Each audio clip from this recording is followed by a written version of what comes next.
After previously eschewing interest rate hikes, the U.S. Federal Reserve has been tightening monetary policy at an unprecedented rate. But the current market turmoil and the central bank's revised projections show that a great deal of damage has already been done. Financial markets' reaction to the U.S. Federal Reserve's latest policy move was reminiscent more of developing countries than of the world's most powerful economy. Given that the Fed is the world's most systemically important central bank, this is more than just a curiosity. It has implications for America's economic well-being and that of the rest of the world. On September 21st, the Fed reinforced its 2-month-old HFL approach of pushing interest rates higher, faster, and for a longer duration than previously anticipated. It implemented an unprecedented third successive 75 basis point rate increase and sent a strong signal that hikes totaling another 125 basis points are on tap for the year's last 2 policy meetings. It also signaled that the possibility of a pivot to lower rates is unlikely before 2023. Welcome to Savvy Economist. Today we would be discussing the evident collapse of the economy and how fast this collapse is going into the last quarter of the year. Make sure you like this video, subscribe, and turn on your notifications. No, Gen X did not raise our kids that way. You can't trust anyone. You have to be better. Not better than the millennials, better than everyone. You can rely on no one. They're overachievers. But they're also antisocial because they're like, you turn 18, you're out of my house. We're going to keep track of the score of the soccer game. We're going to put it in a little book. We're going to read it to you at night. They're pathologically neurotic. They're the most medicated generation we've ever had. They have the highest suicide rate we've ever had. They're antisocial. People talk about the millennials being damaged by COVID because they couldn't be social. For the Zoomers, it was the best 2 years of their life. No one expected them to leave their room. They loved it. Now, if you want to hire coders who can work remote, this is brilliant. You got a generation to choose from. If you want them to actually show up and speak with you or work in a group, oh my God, no. So not only are they the smallest generation we've ever had, they are the most focused on a very specific niche in the economy for their labor force.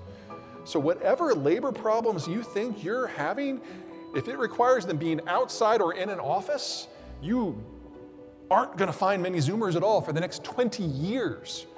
They graduated from college a semester early. They didn't go to Europe for 11 years to find themselves. They went straight into the workforce. And because of it, they got screwed. When the financial crisis hit in 2008, they were the last people in, and so they were the first people kicked out. Whether it's because they did everything right or everything wrong, the average millennial lost 3 to 5 years of work experience in their 20s. They will never get that back. They will always be behind. They are the least skilled generation for their age that we have ever had. The Fed's revision of its economic projections painted a darkening picture for the United States and most other economies. It is forecasting not only lower growth, but also, and more surprisingly, higher inflation, something that it has done repeatedly in recent quarters. The Fed's latest moves are consistent with a central bank that is continuously scrambling to catch up with realities on the ground. It is the kind of thing that one typically finds in developing countries with weak institutions, not in the issuer of the world's reserve currency and the custodian of the world's most sophisticated financial markets, where many other countries and companies entrust their savings. The comparison is even more troubling when one considers what the recent market turmoil implies. For starters, markets see a central bank that, as hard as it tries, is still struggling to catch up with both market expectations and what is needed to contain cost of living pressures. Having been consistently pushed by markets to do more, and for good reason, given that core inflation is running at 6.3% and still rising, the Fed's latest policy actions duly caused another sharp reduction in prices for both stocks and bonds. Second, markets see a central bank that expects to cause more collateral damage as it tries to meet its inflation target. Fed Chair Jerome Powell said as much this month when he continued to distance himself from the possibility of a soft or softish landing, as he once put it. Powell has now repeatedly signaled more pain ahead, implying an uncomfortably high probability of recession. The market appears to agree with this outlook. The yield curve is inverted, with the yield on 10-year Treasury bonds has fallen to around 40 bps below that on 2-year bonds. Ominously, these market signals indicate that the U.S. economy, and therefore the global economy, lacks both a monetary policy anchor and a sufficiently credible central bank. As a result, the U.S. needs more monetary policy tightening than it would have if the Fed had reacted in a timely and credible fashion. That will indeed produce pain, in the form of foregone growth, actual and potential, and higher unemployment, which will hit the most vulnerable segments of society the hardest. For the global economy, this will translate into even greater growth fragility at a time when Europe is heading into recession, China's performance is increasingly lagging behind its economic potential, and little fires are burning across the developing world. Despite this increased fragility, many other central banks will have no choice but to follow the Fed in raising interest rates beyond what would have otherwise been needed to avoid importing more damaging inflation and unsettling financial instability.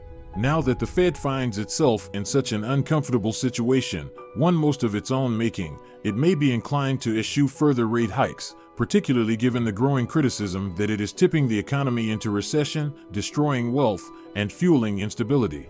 Yet such a course of action would risk repeating the monetary policy mistake of the 1970s, saddling America and the world with an even longer period of stagflationary trends. Instead, the Fed should be doing much more to contain the adverse spillovers of its policy mistake, including through innovative thinking about its monetary policy framework and more proactive collaboration with other policymaking entities, domestic and abroad. Inflation in consumer goods will persist as a new normal as the global economy undergoes structural changes, Asian business leaders warn. While rising interest rates might eventually temper asset prices, deglobalization and decarbonization could continue to drive up costs for everyday goods, said V. Shankar, chief executive of emerging markets investment manager Gateway Partners. Inflation is here to stay come hell or high water, irrespective of what the central banks do, because there are some structural, intractable problems that have led to higher prices, Shankar said Monday at the Forbes Global CEO Conference in Singapore.